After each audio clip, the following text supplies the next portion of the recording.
Points. First of all, because it was inside Turkey thing, so I do not want to give a presentation focused on policy, but rather on conceptual part. But now, like after this discussion, I do really think that the model partnership signifies a problem rather than what kind of relationship we will have. Because the problem is, for example, when Berlusconi and Putin has very good relations, it's not a problem. But when Erdogan and Putin has problems, Turkey is shifting or drifting away.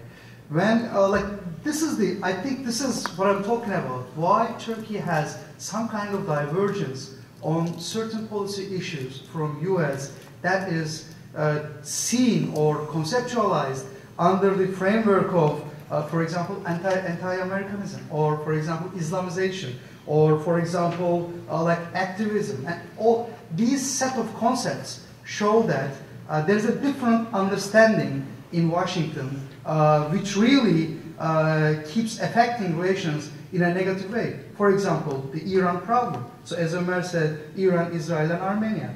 I leave Armenia aside, but for example, on the Israel issue, Turkey has problem with Israel. I'll just will not go into detail of that issue. But for Iran, Turkey thinks that, I mean, like whether you accept it or not, it coordinated with US and coordinated in a certain way and did not break the rules, did not break the fair play, let's say.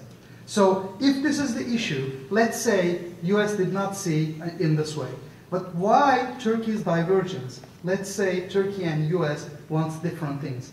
Why this thing turned into a Islamization, drifting away? Turkey is changing its structure. Turkey is getting more like authoritarian. So I think that is the problem. Why, when Turkey disagrees with US on certain policy issue, this has been framed as something as I said, Islamization and all these things. So my question is basically because of this Orientalistic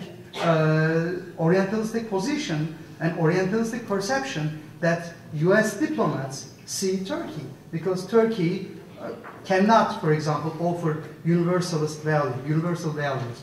Turkey cannot do this, Turkey cannot do that, but Turkey can just offer some help to United States. I think this kind of perception should change, i.e. Turkish-American relations should be normalized. So that's my... Can I respond to this?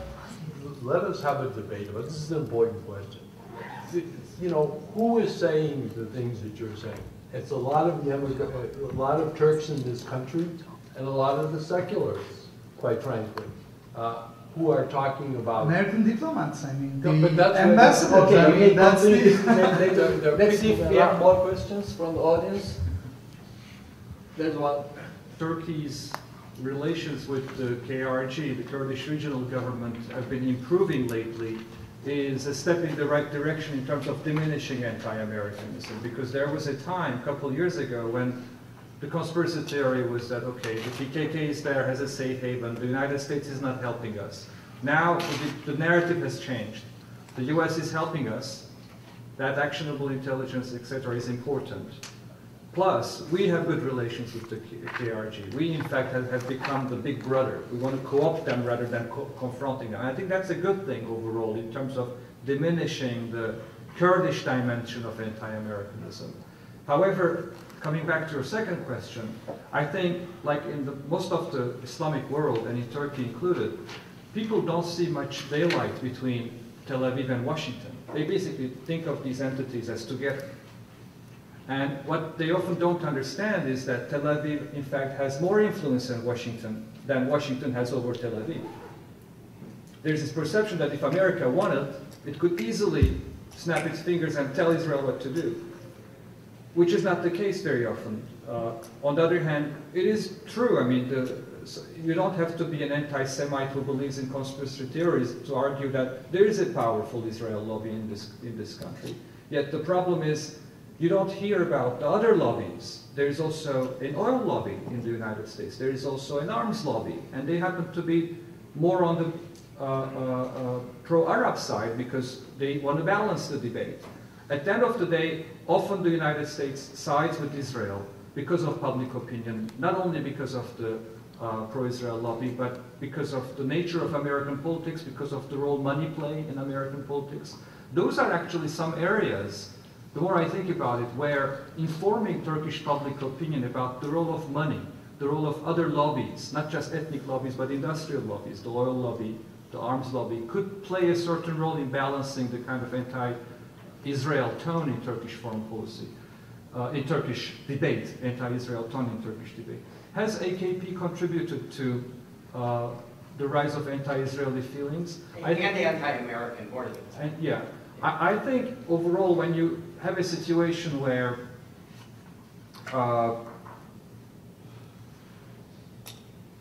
Hamas wins an election and Turkey wants to give Hamas a chance, is that really a kind of anti-American or anti-Israel policy? I don't think so. There was a tendency to say, okay, this is America's freedom agenda. You participate. You wanted Hamas to enter the elections. They entered. They won. And therefore, now we want to talk to them. Let's give them a chance. I don't see that as strengthening anti-Israel policy. I don't see, for instance, the role that Turkey plays in terms of mediating between Damascus and Tel Aviv as an anti-Israel policy. There has to be peace. There has to be a peace process for Turkish politicians to defend the Turkish-Israeli relationship.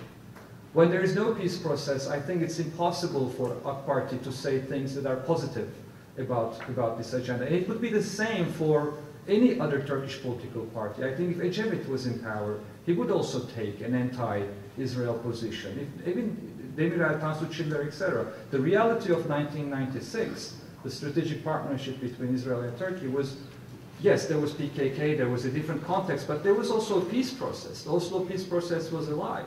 When you have Israeli jets bombing Lebanon and Gaza, and the same jets are training on Turkish airspace, it's very difficult for a Turkish prime minister to defend the relationship. In that sense, I don't think that it is really AKP's policies that are fueling anti-Americanism and anti-Israeli feelings. In other words, you're saying you don't think it's part of their agenda. Oh, I don't think it's no part. Way. I think the events have driven the situation more than an ideological agenda. When you have the kind of context in the Middle East as we're in now, any kind of Turkish leadership would have a problem with Israel. Again, it's events, in my view, that have driven that, and what I said about our policy towards the PKK. But I would point out, I'm not saying that the AKP couldn't have done and shouldn't have done more to kind of contain it.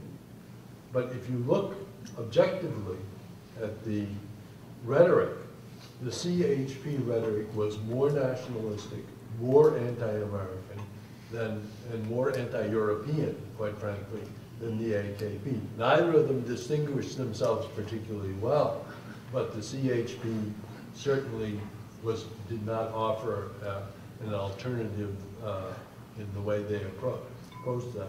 Secondly, to go back to this question of Orientalism, that wasn't what happened. Again, that has much more to do with the way that it was expressed. If you look at the Bush policy, after all, the Bush policy at the beginning when the AKP came in was very pro-AKP. Why? Not because they liked the AKP, but because they had this model of promoting democracy, and they pushed this idea of the Turkish model, which they thought would be something good for the rest of the Middle East. The reaction, as I think you pointed out or others pointed out, was that the military and the secularists became very uneasy with this model for two reasons.